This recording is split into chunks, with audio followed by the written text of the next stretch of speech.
Welcome back to the podcast. No longer Mental Health Mondays. I went with Am I Crazy with Frankie IV. I don't know if it'll stick.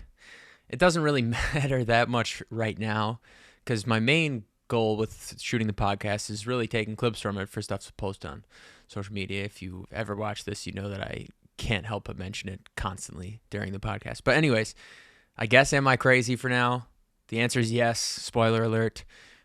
This is the second time I've tried shooting it in the last, or today, off to a roaring start. I'm just tripping out because my phone is on like 50 something percent and it's a very good chance that it dies before the end of this hour.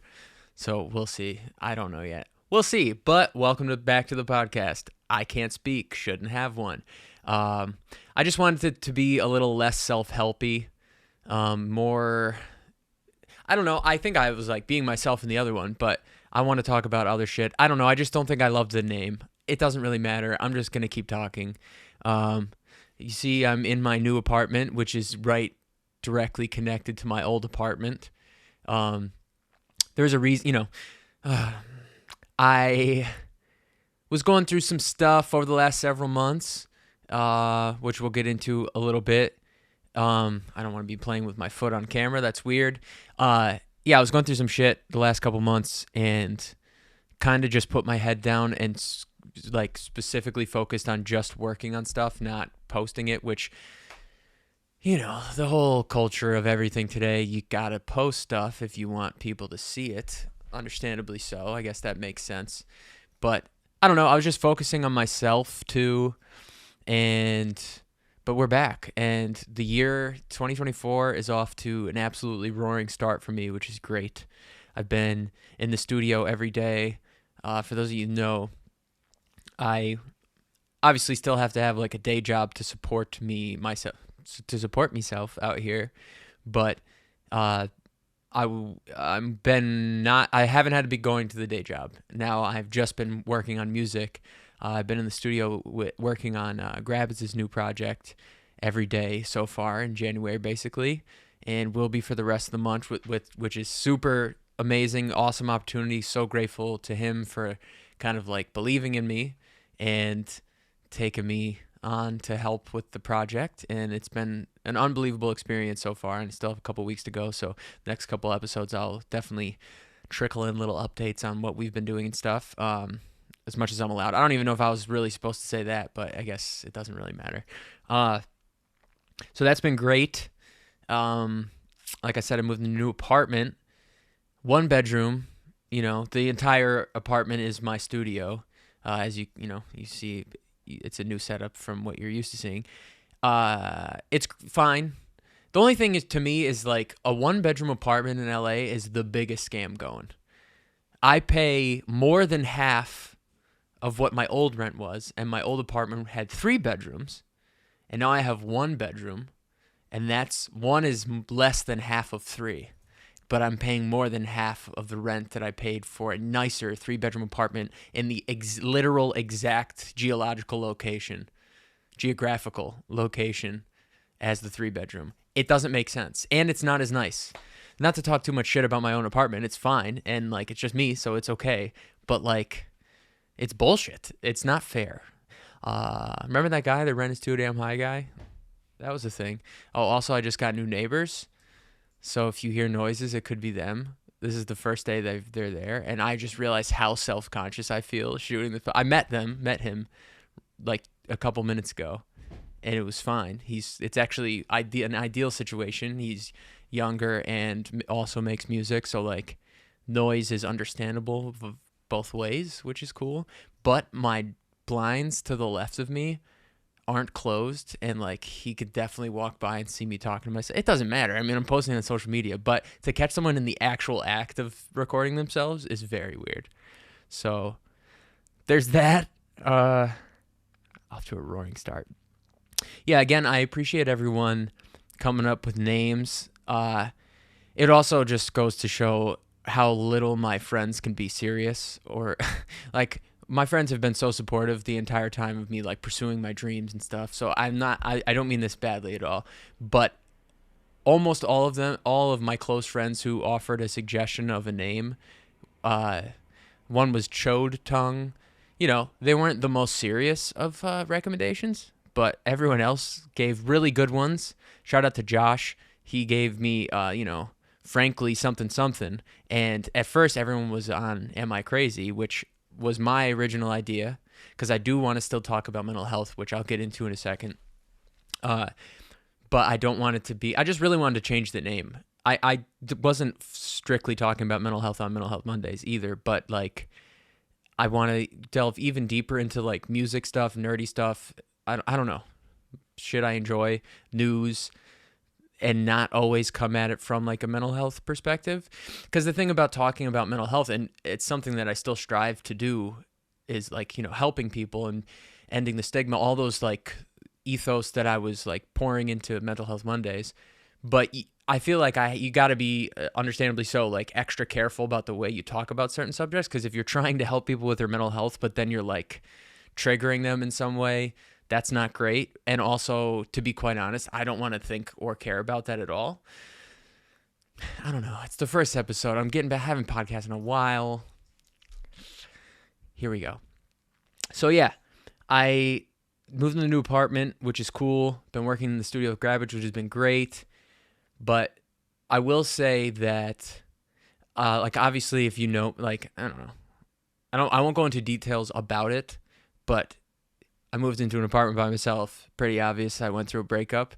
And breakups are hard no matter what the circumstances. This one was no different. It's really difficult. I don't want to talk about it, dude.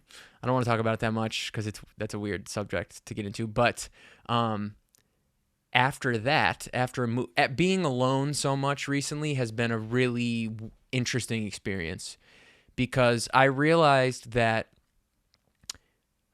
something that I didn't realize in the midst of my relationship, which is that I was using this person as a crutch for my own mental health struggles.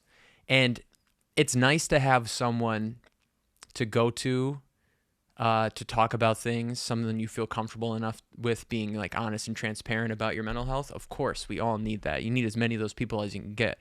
But I realize now, being alone, that because it wasn't just someone I was confiding in, it was something I was like hiding in. And doing things alone has like forced me to get over some of my like social paranoia and my depersonalization. And it's been a real struggle. Like, it's really been difficult. I've been having fun, like going to concerts alone and going to do stuff that I enjoy alone. I've been to a couple hockey games alone, which was sick. My first NHL experience, which is tight. Underrated. But I mean, I haven't watched a game since I've been, but it's a dope sport.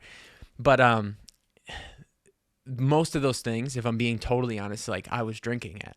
Like, have a couple drinks before I get to Uber to the place, have a couple drinks there. And when you're like half drunk or drunk, of course you're not anxious. I don't know. For me, at least, like, it's always alleviated anxiety, and it's pretend. It's not real. It's not a good thing to like cling to. It's not a good medicine for you, you know, but it helps. And I don't want to say, see, this is why I wanted to rename the podcast, because when it was Mental Health Mondays, I would feel weird saying like drinking helps me not feel anxious. But I'm just being honest, like, you know, a little liquid courage. Again, it's not real. It's not like sustainable. It could only lead to things like a drinking problem, which, thank God, luckily I have never had. But you don't want to be drunk at everything you do. You like, it can't be the one thing that like gets me through doing shit alone. So I don't want that to be the case. And in moments and situations where I can't drink beforehand, like daily life, it's been really difficult for me to be alone and not like constantly be having a panic attack. And it's not like I'm afraid of being alone. I actually enjoy being alone, but when there's not someone to like focus on and all of my thoughts are inward, it's made my depersonalization 1,000 times worse. It's unbelievable. Like, to the point where I called my family, my mom and my sister, and I was like, hey, I'm not okay. I'm not doing good, which I'm proud of myself that I felt comfortable enough to like actually say those words. That's like, our egos get in the way of admitting things like that oftentimes. So I'm proud of myself that I didn't let that happen. But um, sorry, I got a little sad just now. I didn't mean to. But it's just been really difficult to overcome, and like I really felt like, and this is part of dealing with depersonalization. Like I literally felt like I was on the verge of a mental breakdown, which is scary as fuck. And I don't even know what that means. Mental break. I don't know what that means, but I guess it's like what they used to say for porn in like the federal government investigations or some shit, some Supreme Court bullshit that happened in like the 70s or something. Like, I don't know how to define porn, but when you see it, you know it or something. That's, I guess, to me, what I think of like a mental breakdown, because I don't know exactly what it means, but I know that I was on the verge, like it felt like I was on the verge of like actually losing it. And I feel like living in Los Angeles, which is, everything, if you don't live here, everything you've seen on the news, it's true. Not true, but like it's as bad as people describe it, as far as like the homelessness crisis, and all of those things, specifically that. But when you're around it constantly, like I felt like, I could go out of my house, especially where I live, and see a homeless person screaming at the like fire, what's that called?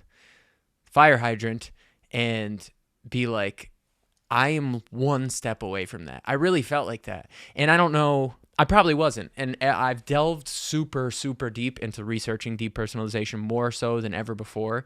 And it's a weird thing. You shouldn't Google your symptoms, all that stuff, for any health issue. And I've seen it firsthand with people, and it's really sad because you can't be like, dude, snap out of it, because this person feels this is their reality, and it's scary and it's overwhelming.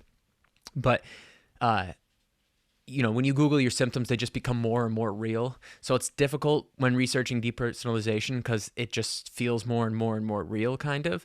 But it actually did help me, though, realize like, oh, there's tons of people dealing with this. I truly feel like it's like a silent epidemic type of thing where it's such a difficult thing to describe.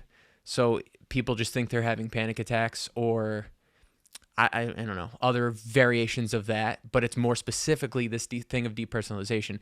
And reading so much about it made me realize like there are so many people dealing with it, and it's just, I don't know how to explain this. I'm sorry, clearly.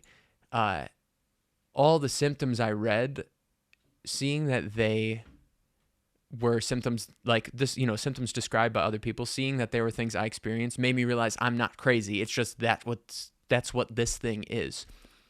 But it's been really difficult. It's been better like the last week, honestly. The last week has been good depersonalization wise. But before that, something I came to this realization over the holidays.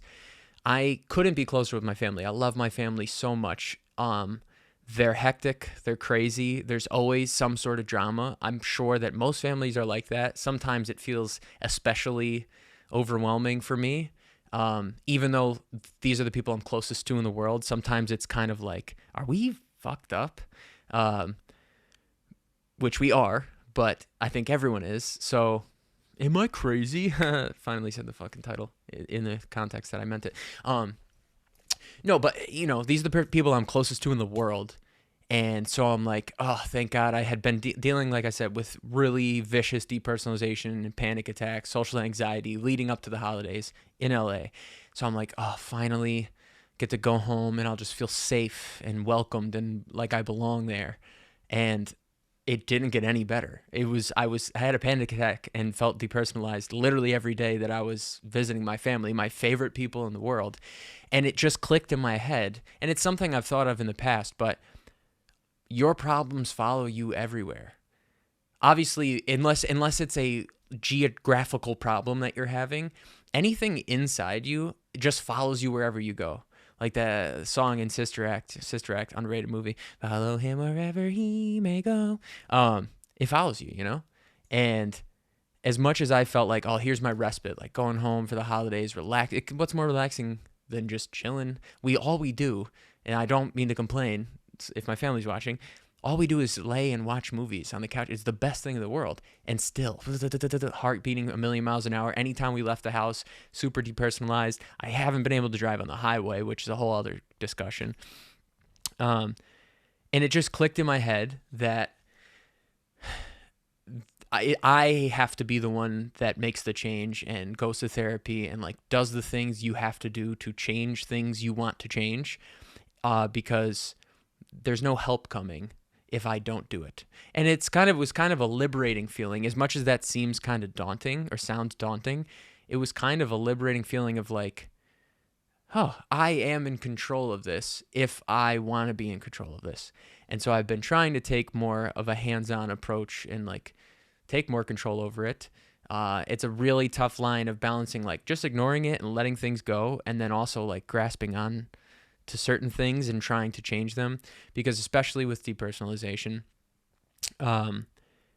you talk yourself into a panic attack and you cannot talk yourself out.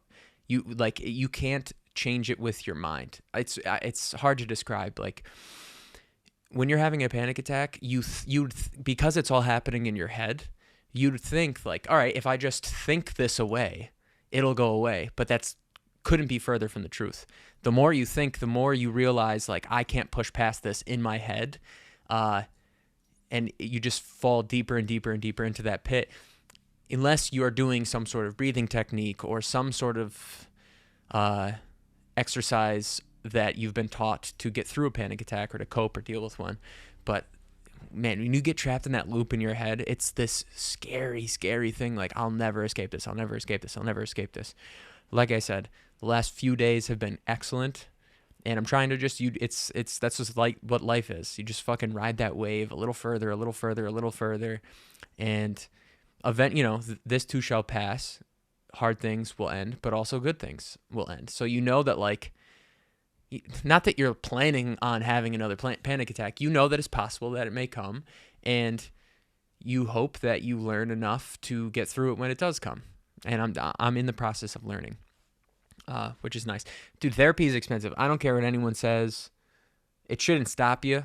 I heard recently was having a conversation with my mom, who's, I don't know, over a decade sober, or like 10 years sober. And something that she was told early on in sobriety was anything you put before your sobriety, you'll lose.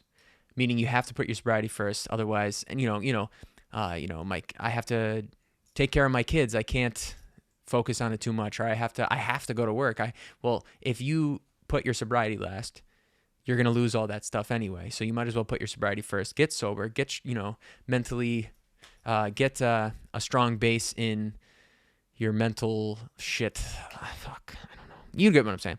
And I feel like it's the same thing for anxiety and specifically panic attacks. Like, I have been putting off going back to therapy because of finances and all, time, whatever, any excuse that you can think of, I've made in my head. And it's not that I'm resistant to therapy. I know it works. I'm all for it. I think everyone should be in it. I'm just not in it currently. And finances do play a significant role.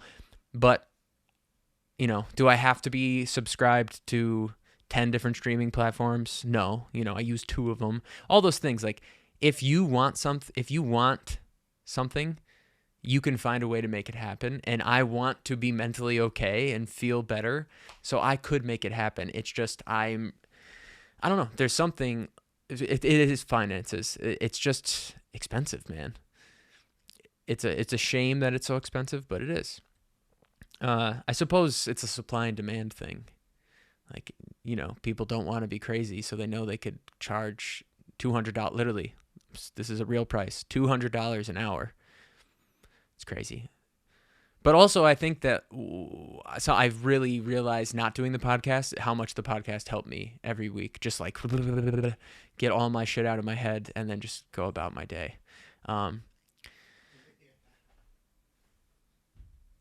See, my neighbor. Scared. Can you hear that? I don't know. Doesn't matter. So, that's what's been going on. I got smart. My bad. I feel so self-conscious. That's what's been going on. Like I said, I'm fighting through it, which is cool. You know, Happy New Year, by the way. I hate like cliche things like, oh, this, look at how this year's, the start of an election year. Look at it already. Fucking this and that. But it's kind of crazy, huh? Like, what do we have? We had the guy light himself on. I don't want to make light of this, but we had a guy light himself on fire and drive into traffic in my hometown. We had volcanoes going off. We have the tunnels underground in New York City. I don't know what the fuck's going on, but it is crazy. It's this constant struggle in my head. Like, are we just more aware of this shit and there's always crazy stuff going on? Or is it just getting crazier and crazier and crazier? And that drives me crazy. Like, if I go on, have you been on Twitter recently? It's fucking crazy. And like, I like fucked up videos. I feel like I'm desensitized to that kind of shit. But I have gotten caught in rabbit holes of like an hour of scrolling and just seeing the worst possible human atrocities on fucking Twitter.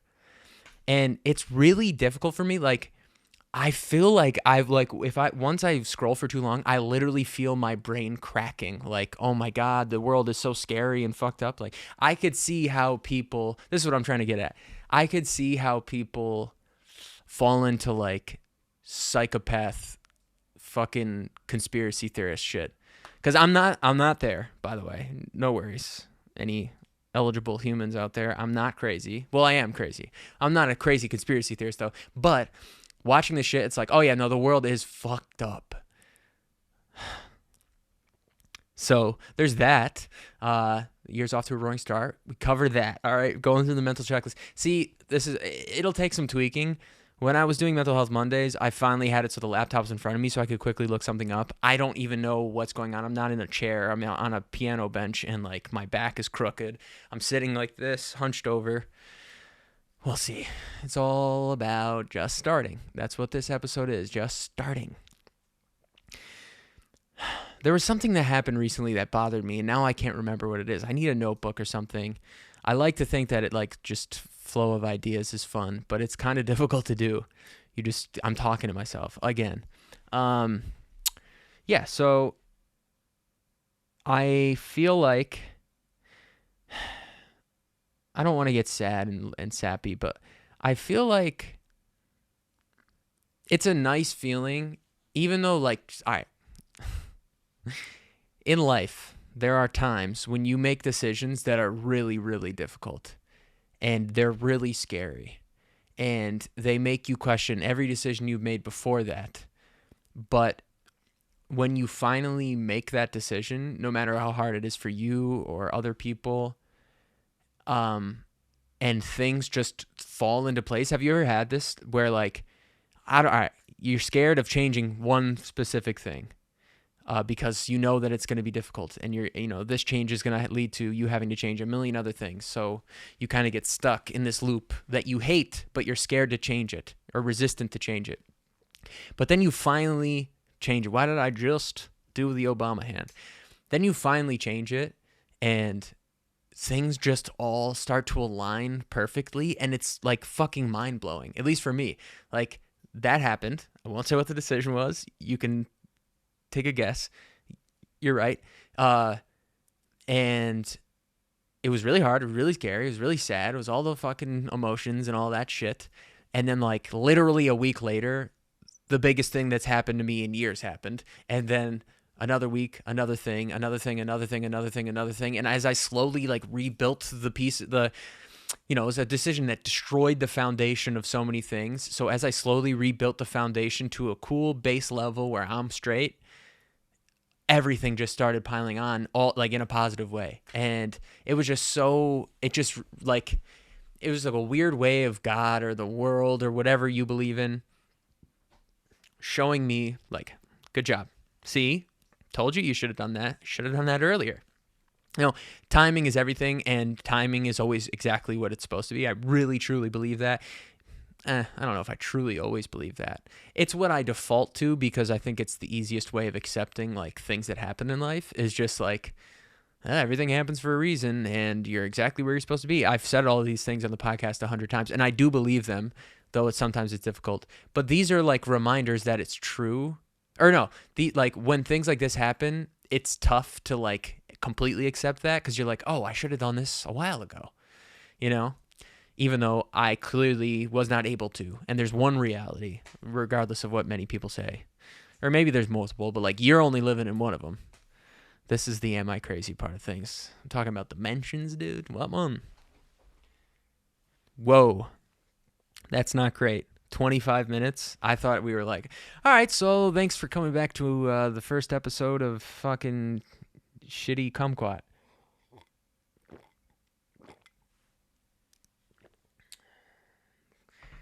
This is what it was. I just remembered. See, sometimes you need a little second. I am 100% convinced that when you're drinking a hot beverage, you never drink it at the optimal temperature ever. This is what happens. You get said hot beverage, whether you make coffee at home, hot chocolate, tea, whatever you want to do, whatever your beverage of choice in the cold months. You sip it right away because you're a fucking fat fuck and it's way too hot for human consumption. You burn your tongue. Now you can't even taste it anyway. Then you wait because you're like, this is literally way too, I mean, it's not consumable. And then when you finally go to take another sip, it's room temperature or fucking cold. It's like an avocado, same thing. You've never had one perfectly ripe. Or if you have, it's like, you have had one perfectly ripe, but it's like you got it on the day that it tastes good. But yeah, hot beverages. So it just not been bothering me. It's something, this is my, like, am I crazy, dude? My brain is literally Larry David's or Seinfeld's. I have been obsessing over the fact that you'll never get a hot beverage at the correct temperature. When you get one at Starbucks or something, I know we're supposed to boycott it. I don't fucking know. I don't know the rules anymore. When you get a hot coffee at Starbucks, it's way too hot to drink. Then you wait. Then it's cold. It's bullshit. And I like hot coffee. I prefer it hot. The reason why I'm saying this is because I just took a sip and it's lukewarm fucking piss water now. And it's gross. And it sucks. Cold beverage, on the other hand, it's cold. It's cold at the start. It's kind of cold at the finish, too. Even when the ice starts to melt and it's a little watered down, it's like kind of good. You like that? I like that. All right, we got 2024. Hot beverages not being hot or being too, there's no Goldilocks zone. Avocados. My neighbor. That's all I got. No. It's funny. I really do feel out of shape, like mentally or like verbally. Recently, so these studio sessions, right? The first couple days I was fighting panic attacks, depersonalization every time, even though it's someone I'm comfortable with and like is my friend. It just was a new thing. And when I get in my head, like I was talking about before, it's impossible to pull myself out of my head with my head. And when you're in an environment where you feel, this is what it is for me. I feel pressure to not have a panic attack in a certain setting, which makes me have a panic attack. So these are the big ones. Driving, on a plane, basically any social setting. Like driving, I think this is what it is. I think I've gotten to the bottom of it. I haven't been able to drive on the highway in months because every single time I drive on the highway, I have a panic attack. Not because I'm afraid of getting into a car crash, but because I'm afraid of having a panic attack while driving 60, 70 miles an hour. So I just take the streets. And also the streets, I do prefer it generally because like it's more interesting. I hate driving on the highway. I always have. But now I physically or mentally feel like I can't, which is something I'm trying to overcome by doing it, but it's dangerous. So it's like this weird double-edged sword where it's like, you can't never drive on a highway again, Frank. But when can I? Because it's fucking hard right now. Airplane, same thing. I can't freak out on an airplane, so it makes me scared I might freak out, and then I have a panic attack, which sucks. Although that's been better recently. Like over my flights there and back for the holidays, I didn't really have one, which is great. And then what was the other one I mentioned? Oh, a one-on-one specifically, like social setting that like if you're in a crowd of people, or at least for me, if I'm in a crowd of people, it's like if I have a panic attack, no one's even going to notice. I'll get the fuck out of here. There might be other things depersonalization wise that make me feel a little weird, but just strictly having a panic attack, crowd kind of fine. I can kind of blend in. You like hiding in plain sight type of thing. But when I'm in a one-on-one situation, I feel like I'm like compressing my personality and my thoughts so much that I'm like trying to filter who I am to whoever the person is. Again, even if it's someone I love or like or know very, very well, or if it's someone that I don't know at all, that like I'm not scared of the person or the situation. I'm scared that I might have a panic attack, which then immediately makes me have a panic attack. And like then I'm in my head again, acting completely normally to the person, at least I think so, and they don't seem to know anything's wrong. So I'm just in my head like, dude, you're fucked up. You're crazy. I'm in my head having a complete dialogue with myself like, don't freak out. Don't freak out. You're okay. You're okay. Everything's going to be okay. Everything's going to be okay. You don't feel okay. This is weird. This is weird. Over and over and over again on like a constant loop. But then there's a second stream of consciousness, which is trying to control the conversation and be normal in a social setting. And then there's like a third one that's like, dude, you're fucked up. How are you doing both of these things? That means you're crazy. That's depersonalization in a nutshell. So I've been doing better with it. That was happening the first couple days at these studio sessions, and the last few days, like last week, has been like fine. And I feel like I'm like completely being myself creatively and like as a human being, which is great. And that's a thing. That's a tough thing. It's like I feel like mostly I've always been such a like fuck 'em. Like I'm not. Never, I don't care what people think. I always will care what people think. I think it's whack if you don't care what people think. But I've always been a like, fuck it. Like, you know, I'm going to be myself. And if people don't like it, then people don't like it. Because I know I'm a good person. But recently, I feel like, I don't know, I'm so scared of having a panic attack that it's making me like be different. Like try to act different. I feel like I'm trying to play the role of a guy of the not panic guy. I'm trying to like if I had a role in a movie or in the script of my life, the role I'm playing in this setting is I don't have panic attacks. I'm not crazy guy number one. And it's difficult to play because it just makes you feel I don't know. It's like it's unsustainable to go through life like that. And it's also not fun. Like I want to have fun and enjoy life and enjoy my time on this spinning rock. And it's not possible to do that when you're literally fighting yourself in your head every day, all the time. So again, last few days been much better. Hopefully tomorrow the same. How have you been?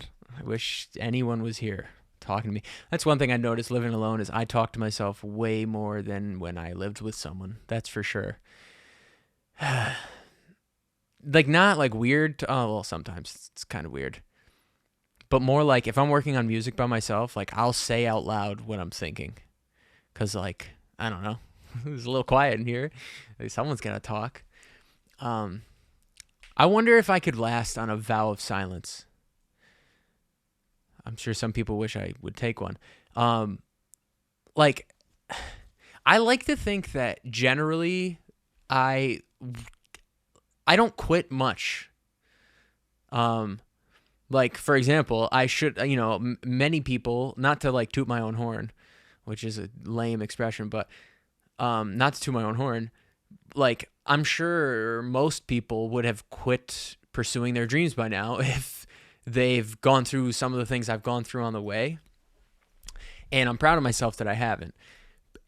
But I guess I quit school, so everything I'm about to say doesn't really count. But I quit school because I wanted to pursue my dreams. That's a little different, all right, man. I feel like I'm mentally tough in some ways, but like I don't know. Okay, this is what I was getting at. My bad. First episode back. Been a while. I'm going to make excuses the whole time on every episode. Get used to it. I feel like, this is what I was getting at. I feel like I am mentally tough, generally speaking. But I wonder things like, could I get through like a year of not talking at all?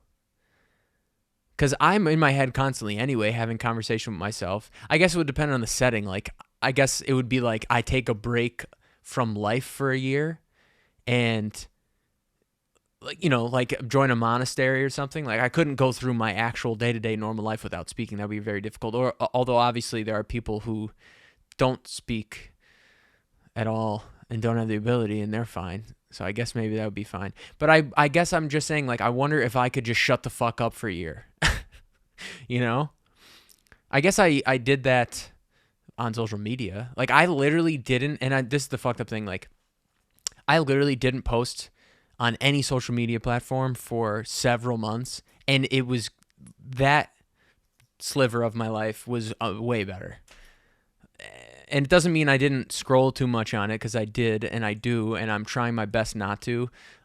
People really, like, I am not nearly as bad as, honestly, truly, if you looked at the stats, you'd see it.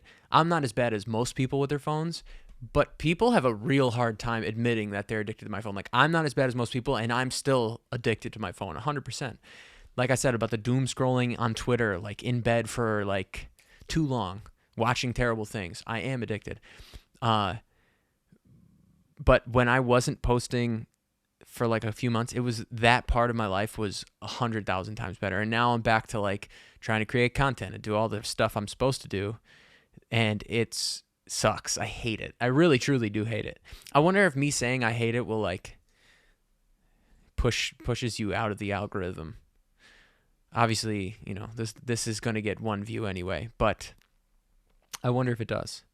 I wonder if that shit's even real, the algorithm. Like, everyone bleeps out swear words now on Reels and stuff, and you're not supposed to curse a certain amount of time into a video. But then, like, I see viral shit, obviously, where people are saying fuck, shit, bitch over and over again, and, like, they seem fine with the algorithm. I wonder if that stuff's even real. I wonder if anything's real, dude. Oh. So, this is another thing. Vaping's really bad, and I want to quit. I'm not actively trying. I'm not gonna lie to you. But like when I was not single, say it this way, like I had to hide it all the time, and it's not cool to do stuff like that when someone doesn't like something and you're with them, like, But it's also not the worst thing in the world. That was always my fallback in my head, and like. I used to vape during Under Umbrellas when me and Scary did that podcast for 5 minutes, and it was really funny, by the way. It's still great. I've every once in a while I go back and rewatch episodes. But like I'd vape during that, and I don't know. I'm just saying I want to be looser, and I'm already getting too uptight. I think I just need to prepare more. I just wanted to like get one out, get the juices flowing again, which is fine. Again, I'm going to cut 3 reels out of this. Zach's maybe watching this, and that's it. So appreciate you, homie. Miss you. But I'm I'm excited. I truly feel, as much as I'm describing all of these, like, struggles that I've been going through, because I want to get it out. And again, still want the open, honest stuff and want people to feel comfortable talking about it, because I think you should be. It's pretty normal. And it's normal for us to think, am I crazy? Whoa, duh. That's the new title. See it? That's me. I don't even fucking remember. This is the problem. I don't know. I gotta prepare more. This sucks. This episode stinks. I still have 20 minutes to go. All right, I'm going to take a 1-second pause just so I can make sure the video is still recording, because it's important. Oh, we're golden, baby. We're in here. Tomorrow I have a studio session in Santa Monica. That's just a sentence. I know nothing about it. It's just what's going to happen in my life tomorrow. I'll say this. This has been the first month. Let me see. I'm going to restart because I burped, and I can't start a reel or a TikTok by burping. This has been the first month of my life where I've only made music and like made rent by it and like paid my bills. And I'll tell you what, it's the fucking best. It's 100 times better than having to work a day job. Now, I'm going to have to eventually again, which is fine. It is what it is. It's just life. I'll make do and I'll figure it out like I always do. But like, it's been such, I think it's like a wake up call in my head that like, one, it's possible. I just got to find the next opportunity, keep building, all that stuff. And two, like, it's given me just enough space to fully focus on my career and my goals and aspirations that it's like, I know for sure now I never don't want to be doing this. I never don't want to be making money off of music. I never don't want to be in the studio creating with other people. It's been the best couple weeks of like my professional life, for the most part. And I'm just really, really happy. I'm proud of myself, but also just, and grateful and super grateful for the opportunities that have been coming my way, and grateful that I have the opportunity to even pursue these opportunities. And you know, it's fleeting. Things ebb and flow on your, like, when you're pursuing something like special, I guess everyone's life is special, but when you're pursuing something that's maybe not the normal quote unquote path, there's always ebbs and flows, and like I'm well aware of that and used to it. So I know that, like, again, this too shall pass. It's not always going to be this good, but it's also not always going to be bad. But I just know that these past couple weeks have like reignited the fire in me to never not be doing this. Because I've talked about this so many times, but like, it's hard not to give up. I know I talked about not quit. Dude, this episode stinks. I just realized that I talked about like taking a vow of silence and fucking hot coffee and shit. Stupid.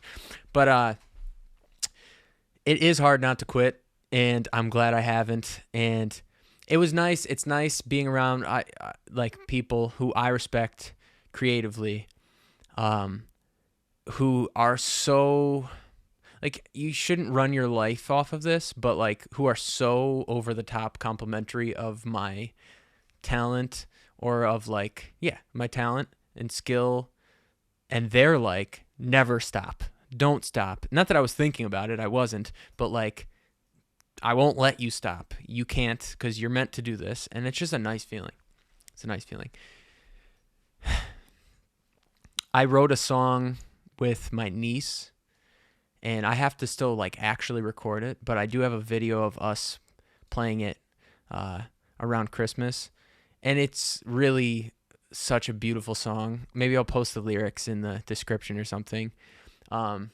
It's really sweet, and it was just like, it makes me almost choke up thinking about it, because I'm so, I'm so close with my family in general, but me and my niece have a really special relationship because I was there at a time when she was super, super little, and kind of had a hand in, like, I don't want to take too much credit because my sister's the best mom in the world, but I did have a significant role in like her early upbringing and trying my best to help raise her.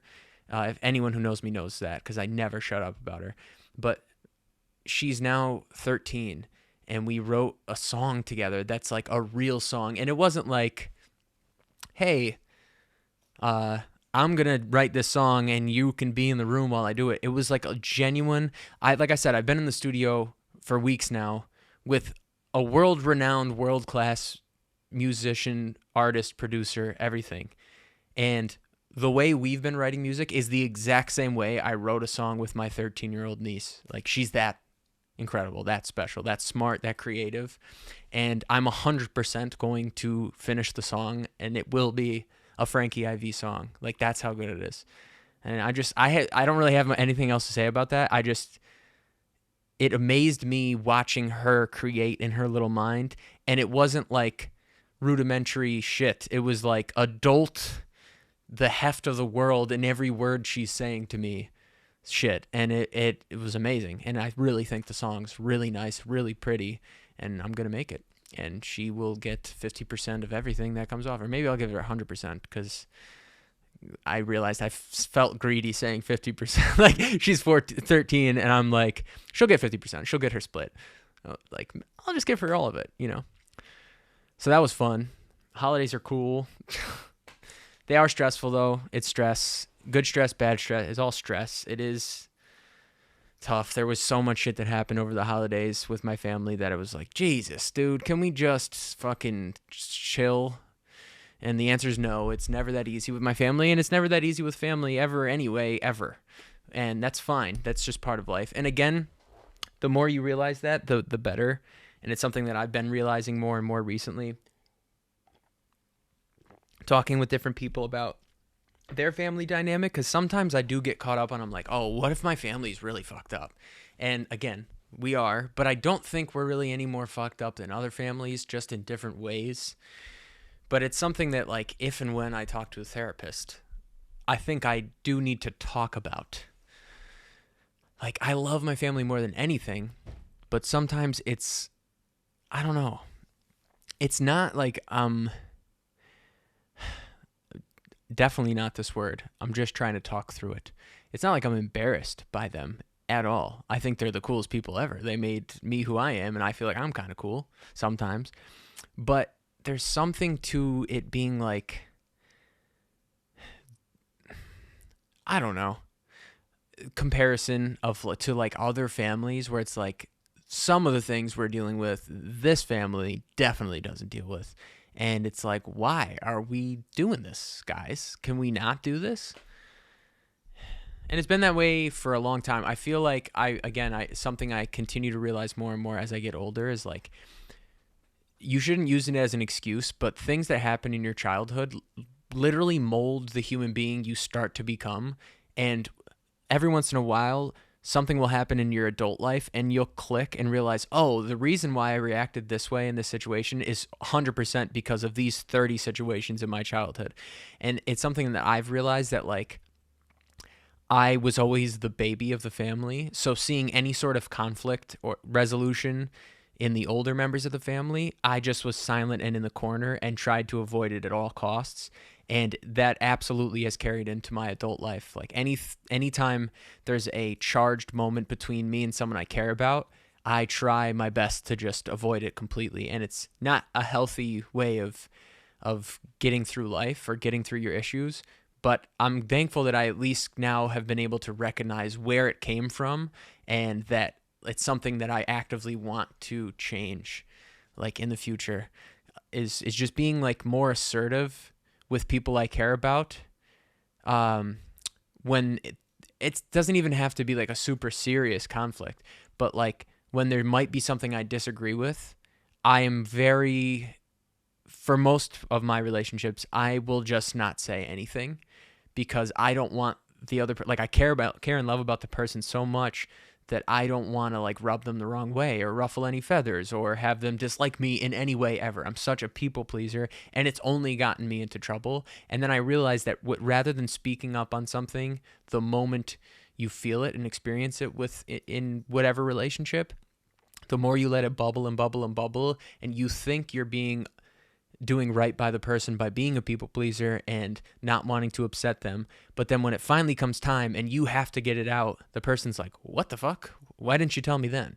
Or the issues just grow, and then 2 more issues branch off of that issue that you neglected, and that issue you neglected, and now there's 40,000 issues, and you're already an avoidant person anyway. So if you avoided this one thing, you're definitely going to ignore and avoid these 40,000 new things that branched off of you not dealing with this one thing.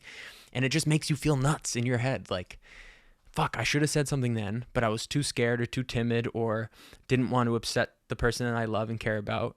But then I ended up upsetting them 1,000 times more because I let it fester until I couldn't deal with it at all. And it was like, snip, no, absolutely not. And it's happened in multiple relationships in my life.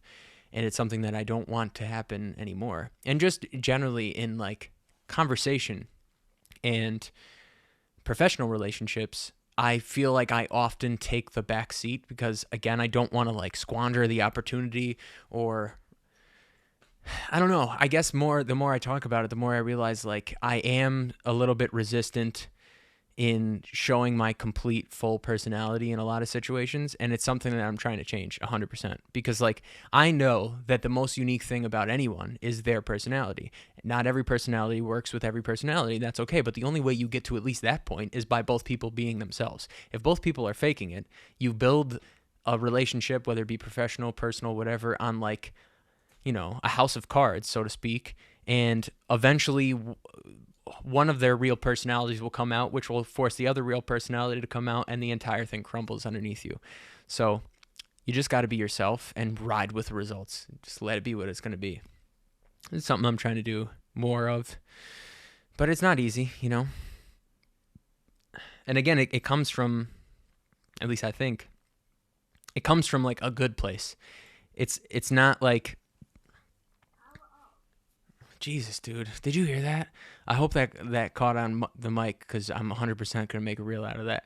I was just about to say something serious, and the Bluetooth like blue light thing that I have on my ceiling just shut off. But like, there's a woman in like some sort of Asian accent that says "power off." Not an offensive. I don't mean that offensively. That's what it sounds like. And the thing did come from China, and it just happened, and I just heard it through the microphone in my ear, and it just scared the bejesus out of me. Lost my train of thought completely because of this thing. Something I'm trying to change, and it's not easy. It comes from the right place, I think. I don't know. I guess we'll move on. It doesn't matter. None of this really matters all that much. First episode back. First episode back. First episode back. They're all going to get better. I promise. I swear. I do have to adjust the setup. I want this to be in front. This is the keyboard. If you can't really see, I don't even know what the framing is like. I want it to be in front of me enough to like play shit on there, like randomly if I feel like it, because I am a musician, and that's what the podcast is kind of supposed to be more about. And then I need to somehow get it so maybe I'll corner the shot from this direction so that I could still access the computer and see what the fuck's going on. But then I kind of like that, like, the logo's in the background, or the current logo. The name, I don't know what I'm doing, guys. Who does? Huh? There'll be some tweaks and twonks as we go on. I just have to have people on. If I could just have one friend, one guest come on, I could actually have a conversation, and it could be funny and normal. Sometimes I just get a little caught up at what the fuck am I saying, and then I lose my train of thought when I'm talking to myself. Seriously, try talking to yourself for an hour straight about like something that someone else might listen to. It's not that easy.